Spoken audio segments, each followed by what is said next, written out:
What is up, bros? Josh here. Today's video, boy howdy, is the 0.8 patch here, the CV rework and changes upon changes.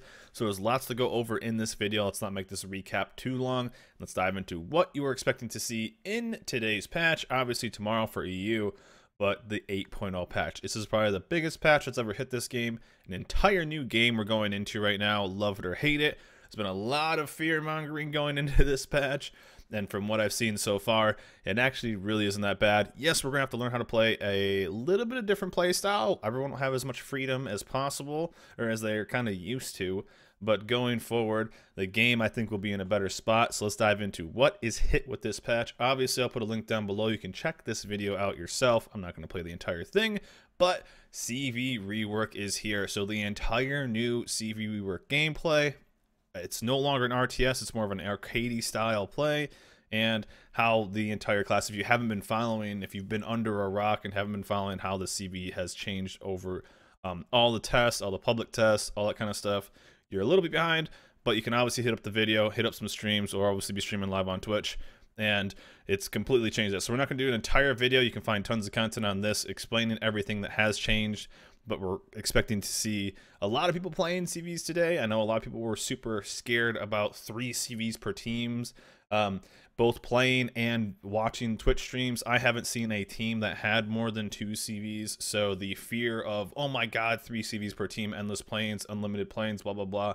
haven't quite seen that. So it looks like Wargaming is going to try to stick it to 2 CVs per team max, and 3 if it gets to one of those awkward, can't fill people moments. So that's what I've seen, at least so far. But yes, lots and lots of changes. So get in there and just start playing. Check out some co-op games. If there is a little, this is time sensitive, but if you are on any server, I think even on the Russian server, Snowflakes did reset because Snowflakes end tomorrow.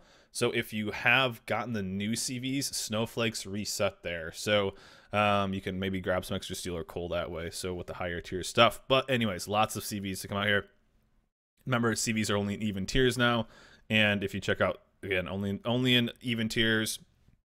Even CVs haven't moved around, like the Lexington's still 8, Midway's still 10, but the Ranger went from 7 to 6. And you can still trade in your premium CVs if you don't want them anymore for doubloons. So also, if you had the odd CVs, you get free XP for it. So if you want to get some other stuff.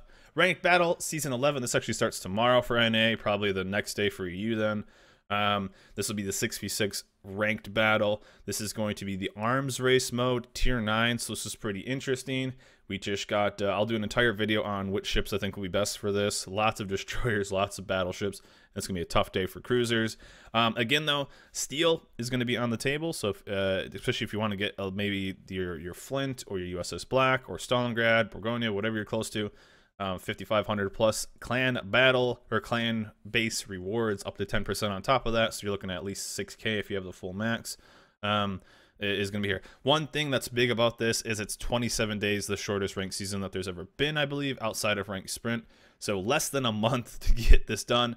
But with 6v6, games should hopefully go quicker, and there's only 18 ranks instead of 23. But if you've ever played ranks, that doesn't really mean anything, because if you had ever like gotten a few ranks in, you already started at 18 anyways. So even though they said offer the new season only offer 18 ranks, it doesn't really mean much, because going from 23 to 18 I think only takes like 4 games or something like that, and it's all irrevocable. So not really much time to save there. Very short season, so if you're interested in doing it, I would get in early, start playing, play as much as you can, get as much steel and rewards as you can.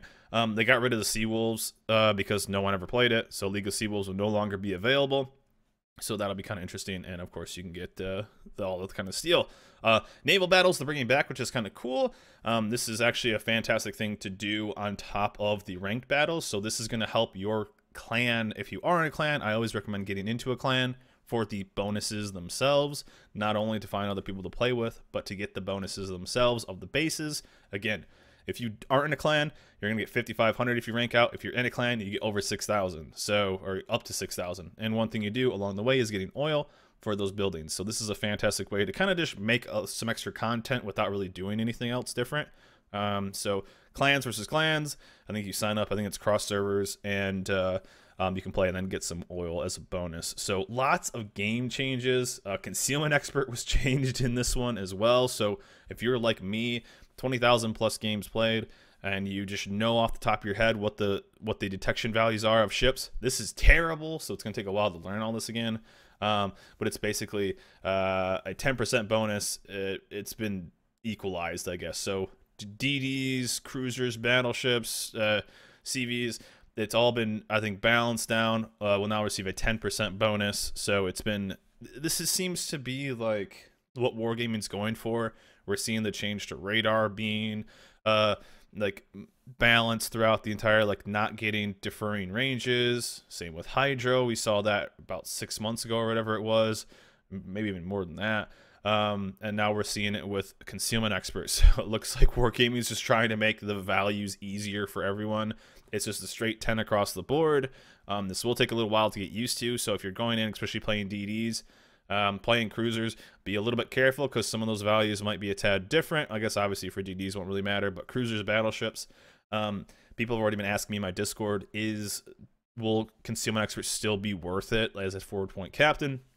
Yes, and I've also been asking me, will I do captain build videos going forward after this patch? Yes, I just need to get some more content recorded basically, and then we'll be doing full captain builds post patch on all these. You guys can look forward to those. I know that's been asked a lot.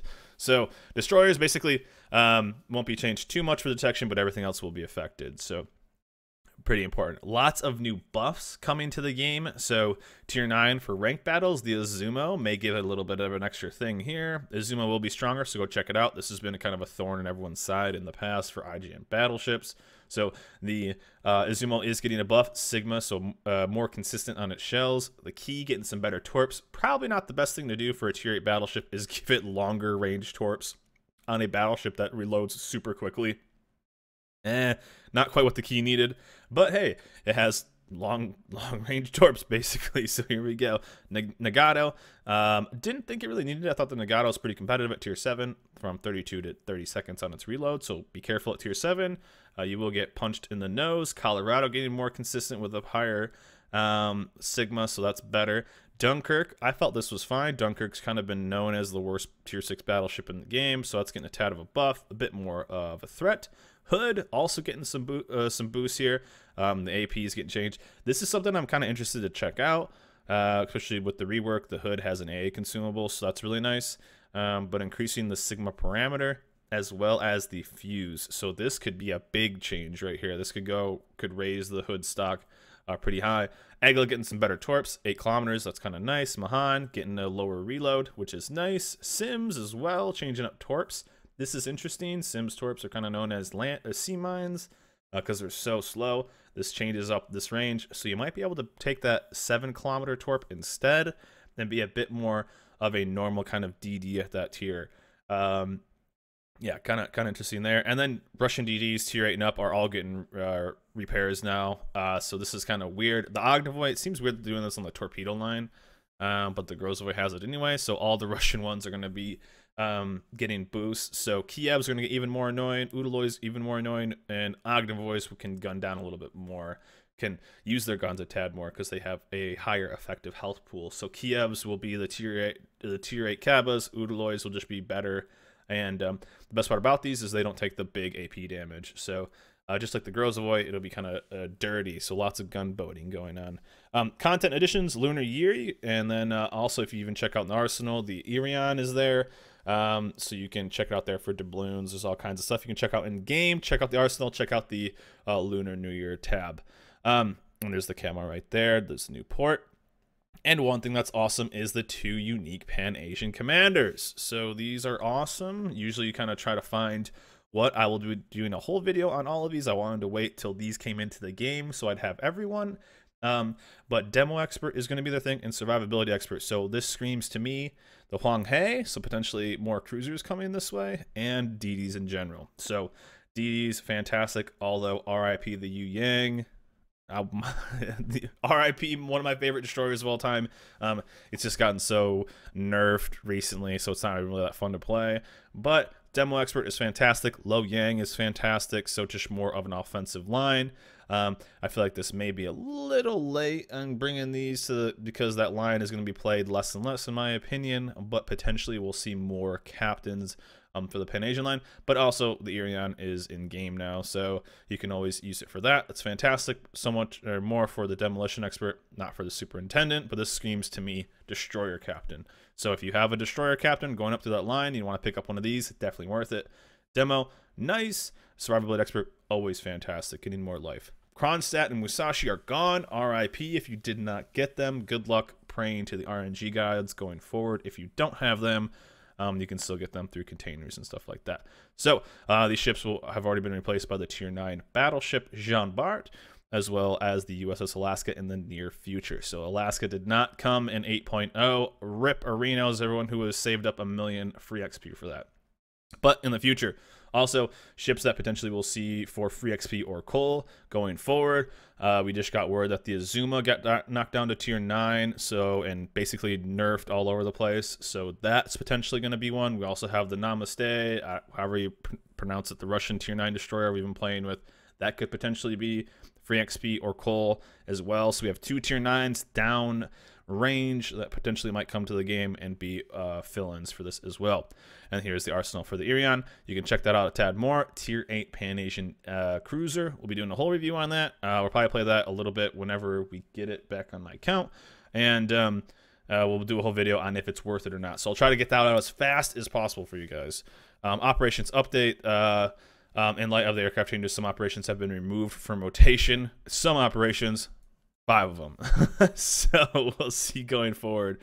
They're just going to need to get reworked over time because of having CVs in those. Tons of other changes. This patch is so big. The best way where you can go and experience this patch is just hop in and start playing. You will get a free respec on your captains, so go change those out. Remember, lots of AAs, especially. Like I said, we're seeing about 2 CVs on average on each team per game.